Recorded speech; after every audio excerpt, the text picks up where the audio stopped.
Before we pray, let's listen to God's word. Psalm 147 verse 3 says, "He heals the brokenhearted and binds up their wounds." What a reminder that even when life feels shattered, God is still the one holding the pieces together. There are moments in life when we simply reach the end of ourselves. We've done everything we could. We've prayed, cried, forgiven, and tried again, yet things still don't fall into place. It might be a relationship that broke despite your best effort, a loss that left you speechless, or an unanswered prayer that's hard to understand. And in those quiet moments, you might whisper to yourself, "What else can I do?" The truth is, sometimes, there's nothing more to do but let go. Because not everything broken is meant to be fixed by our hands. Some things can only be healed by the gentle, unseen hands of God. Psalm 147 verse 3 says, "He heals the brokenhearted and binds up their wounds." That means our Creator is also our healer. He doesn't just patch us up and send us away. He stays close, tending to the deepest wounds we try to hide. He knows about the pain you don't talk about, the memories that still sting, the disappointments you carry in silence. And He doesn't look at you with frustration. He looks at you with compassion. You see, His healing is not only physical, it's emotional, spiritual, and relational. He heals the places no one else can reach. The loneliness, the guilt, the heartbreak, the silent battles inside your mind. And even when you don't feel it yet, His love is already at work beneath the surface, slowly mending what you thought was beyond repair. Maybe you've been pretending you're fine, smiling on the outside while your heart aches inside. We all do that sometimes. We think being strong means holding it together. But true strength often means surrender, admitting, "God, I can't do this on my own."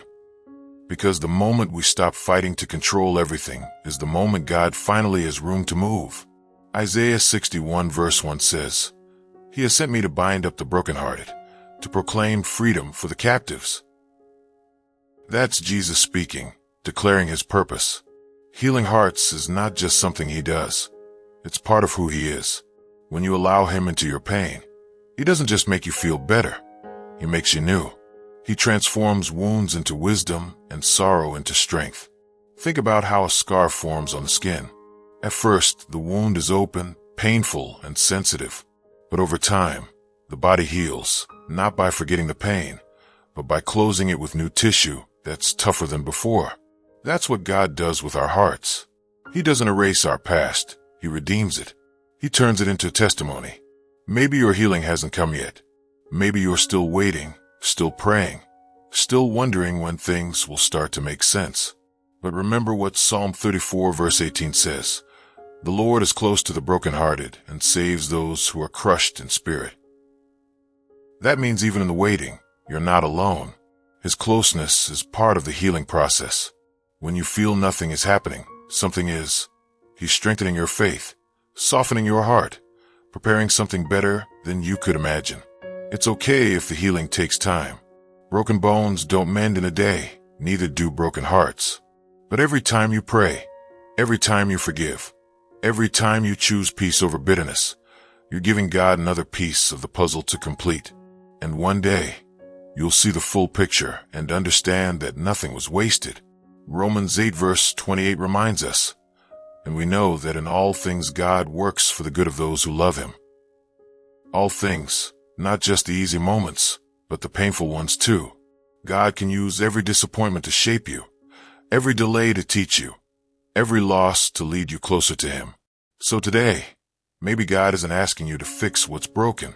Maybe He's asking you to trust Him with it, to trust that His timing is perfect, even when it feels late, to trust that His hands are gentle enough to hold your heart and strong enough to rebuild your life, to trust that even this pain, this waiting, this uncertainty can become a doorway to something sacred.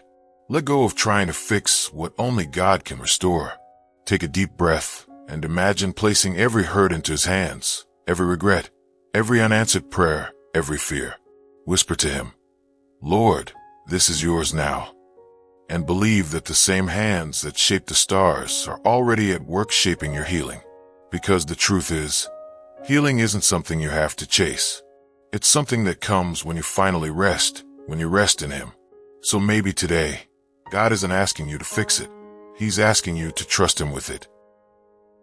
Father in heaven, thank you for your promise in Psalm 147 verse 3, that you heal the brokenhearted and bind up their wounds. We come before you today with open hands and tired hearts, bringing every hurt we've carried for too long. Some of these wounds we've tried to ignore, others we've tried to fix on our own. But we realize now, Lord, that what we cannot fix, you can heal. So we lay everything at your feet, the pain that lingers in our memories, the disappointments that weigh on our minds, the fears that steal our peace. Your word in 1 Peter 5 verse 7 says, "Cast all your anxiety on Him because He cares for you." So right now, we cast our burdens upon you, trusting that your care is greater than our pain. Where our strength ends, let your healing begin. Where our faith feels small, let your grace be big enough to cover us. You see the tears that never fell, the words we couldn't say, and the pieces of our hearts we don't know how to put back together. Touch those places now, Lord. Wrap your arms around us like a father comforting his child. Remind us of Psalm 34 verse 18, that you are close to the brokenhearted and save those who are crushed in spirit.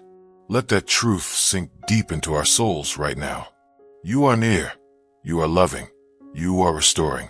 We don't have to hold it together any longer because you are holding us. Lord Jesus, you said in Revelation 21 verse 5, "Behold, I make all things new." And today, we believe that promise includes us. You are not finished with our story. You are still writing it with mercy, grace, and purpose. Heal the places in our hearts that no one else can reach, the quiet corners filled with doubt, the wounds we've hidden from the world, the parts of us we've stopped believing could ever be restored. Breathe new life into what feels broken. Let your light touch every shadow and turn pain into peace. Replace bitterness with forgiveness, sorrow with joy, and fear with faith. Help us to let go of the things that keep us looking back so that we can move forward in freedom.